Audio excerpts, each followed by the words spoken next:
Our next speaker is Mr. Walia Tara. Hi, good afternoon. This is Walia Tara. I'm very pleased to endorse to re-elect Miss Lynn. I've been living here for 43 years. I personally make sure in this community she will get a lot of votes from this neighborhood. I know personally all my family or all my friends. I ask them to vote for Lynn, to elect her, so that we can feel freedom in this District 29. Let's do it. Re-elect Lynn. Re-elect Lynn. Re-elect Lynn.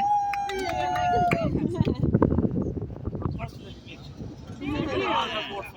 Our next speaker is Mr. Malinder Singh. Good afternoon to everybody, and very good day. And very good here to endorse Lynn Schulman for the District 29 as a council member.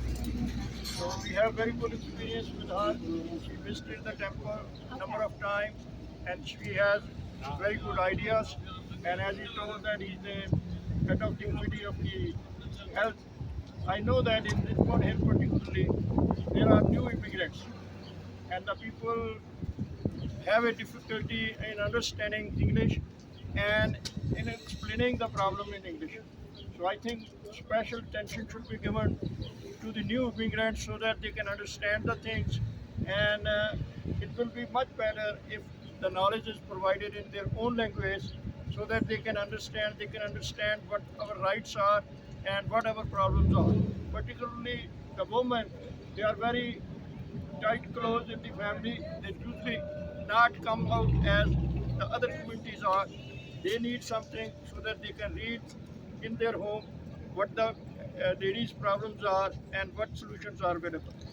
Moreover, everything, hospital, schools, in this neighborhood, they are overcrowded. There are a lot of people, and if you look at it, 114th Street School, they don't have the proper seating arrangement for our kids. And they have the same language problem also. So more is needed to be done so that the funds can be transferred to those areas which are need those funds. And I see the other schools and the equipment and the playgrounds, in some way it's a hindrance to develop their full personality, because they cannot participate into the ground, they cannot take the subject which they need.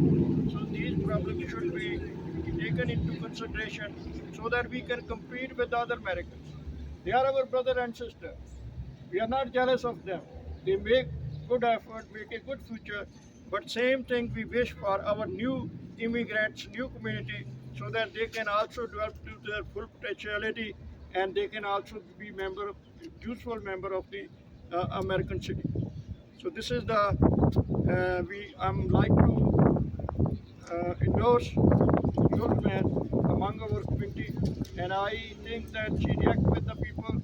And people, she was last week in our temple, and most of the people like him.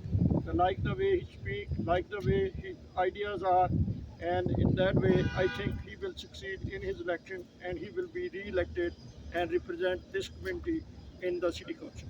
Thank you. Thank you, Melinda, for that insight.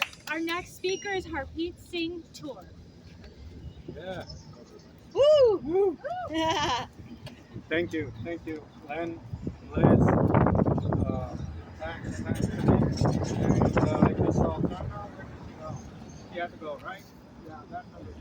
Oh, she's here. Okay. She's here. Let me start from here. When Lynn mentioned that she's a survivor of breast cancer, okay, my wife, she had it, she passed away. And I understand how close it is when it hits you. Not only that, within being part of this community, I also understand that how hesitant the women are. Even before she passed away, she never wanted to discuss it. But yes, I can understand it. But do I have exactly same feeling? No, I don't, because I'm not going through it. But even though I'm going through it, so that is the sad part of that health institutions, health services are not here. My elder son, he was born into St. John's Hospital. It is closed. My younger son literally stopped breathing in my hands. He was admitted to Mary Immaculate Hospital. It's not there anymore. Hospitals are closing and we do not have the services. Number one. Number two, when it comes down to education, that is also very important, because the system, we need to understand the system. If our kids do not have the education, they will not understand it and they will not participate in it. And on top of everything, it's not a question of being minority or majority. You know, right now while we're talking, a truck actually rammed into undocumented immigrants in Texas and killed more than 7 people. Right now, while we're talking about it. And the governor of the one of the biggest states points out a 4-year-old kid who got killed as illegal. There's no illegal word.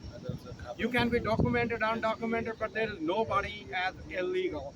And everybody in this country is immigrant, irrespective of how they look at it.